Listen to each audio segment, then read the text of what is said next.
Hi, I'm David Forman, and I'm the translator who worked on the book, The Clever Little Tailor, a project very close to my heart. And I'm happy to be here to talk to you about it, to talk to you about my path to Yiddish language learning and translating, and about the book. My grandfather, Solomon Simon, who is the author of the book. Solomon Simon was the perfect grandfather. He was amazing. He was, first of all, delighted by my mere existence. When I walked into a room, he lit up. Second, he was a storyteller, and he loved children, and children loved him, and he had an immediate way of connecting with you when he told stories, either stories out of his books or stories about his childhood. I vividly remember being on his knee. He used to smoke cigars a lot, and he drank whiskey. And you might think that a little kid, a 5-year-old, 6-year-old kid, would not want to climb onto the lap of someone who stank of whiskey and cheap cigars. But in fact, that was the place to be, because he would regale you with stories. Everyone clearly had tremendous respect and admiration for him. To be a writer of Yiddish books was a very exalted thing. It was a very important thing. Oh, your grandfather's the writer, And I remember being little, wanting to be a writer when I grew up, because I knew that it was very impressive, my grandfather being a writer and having these books. And clearly it was impressive because he came to my summer camp and told stories to the children at my summer camp. He came to my public school and told stories to the children in my public school. And so he was a bit of a celebrity, a bit like having a celebrity grandfather. He died when I was 10. And that was a terrible thing in my life. That was really the first terrible thing in my life. And besides how loving a grandfather he was and how much I missed him, I felt this tremendous loss because he had written all these books that I couldn't read and I couldn't understand. At 10, I was already an avid reader, but I couldn't read his books because I didn't know Yiddish. And I swore to myself that someday I would learn Yiddish so that I could read his books. And it was in that time of grief that I sort of made that promise to myself. When I finally decided to get into Yiddish, it was at a moment in my life when I was, luckily or unluckily, unemployed, children grown up and gone. I had nothing else pulling on me. And so I was able to really dive in completely. I took a class at my Jewish community center 1 day a week. Can't really learn a language 1 day a week. So I also grabbed a friend from that class and we started reading my grandfather's work together with the dictionary. And I started translating. And my teacher helped me. I really learned Yiddish in the act of translating my grandfather's children's books, one after another. The third of those books that I got to was The Clever Little Tailor. And by that time, I was getting pretty good at it.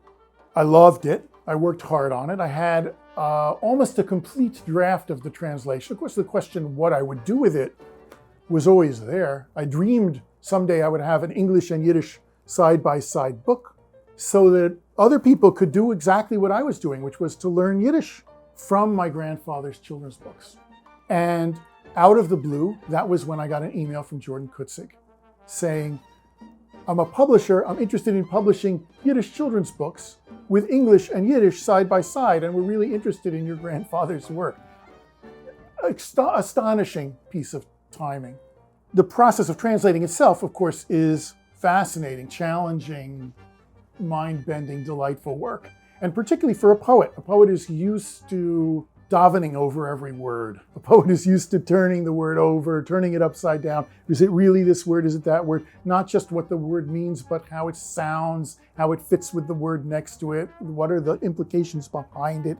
And learning a language is a lot like that. Translating is a lot like that. So as a poet who had worked in English, I immediately fell in love with that whole process of translating. I took a particular delight in translating the poems and songs in the book. One of the poems, for example, Oi gewalt a ganef, me hat doch mich geganvit. von dem Pfann heiße Fisch und dem Lamp von Tisch. 7 Hemder wie die Becher, 3 mit Lattes, 4 mit Lecher. Oi, Gewalt, der Ganef, man hat doch mich geganvet. You know, it starts out, oi, Gewalt, a thief has cleaned me out, has stolen everything from me. You know, the fish from the pan. Well, but how do you translate this, right? Oi, Gewalt, I tried, oh my, a thief has cleaned me out. No, that's not it. Help, help. A thief has cleaned me out, right? That's Oi Gewalt is a cry for help. That didn't work. Only after I tried everything else and finally came back to where I started, which was Oi Gewalt. A thief has cleaned me out. The lamp off the table and the fish from the pot. 7 shirts just like the gold cup. 4 with holes and 3 patched up. Oi Gewalt. A thief has cleaned me out. Oi Gewalt a Ganef. Oi Gewalt a Ganef. So later, to my astonishment, I found an audio clip of my grandfather singing this song. He had been in a project studying the different dialects of people's Yiddish who came from different places in Europe. And when the interviewer asked him about a thief, he started just spontaneously singing a snip from this song, which had been in his book. Die sind wat ik gesagt, is a gneve, ja gneve. A gneve. They stole everything.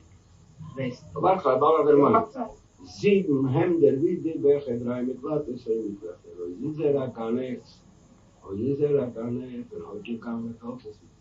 Wie was again? Heute kam es. I've gotten to know my grandfather better by translating his work, and that's amazing. I loved him, but I loved him the way a child loves a grandfather, and I didn't really know him the way an adult can know another adult. And I feel a deep affinity for him, and I've gotten to know him a lot better over the time of reading his work and translating his work. In writing for children and in translating, I've learned to be a better writer, and that sort of brings my Yiddish learner self together with my poet self, and I feel like they work very well together. You know, when I promised myself as a 10-year-old, someday I will learn Yiddish so I can read my grandfather's books, it didn't occur to me to dream someday I will learn Yiddish so that I can help other people read my grandfather's books. That's even better.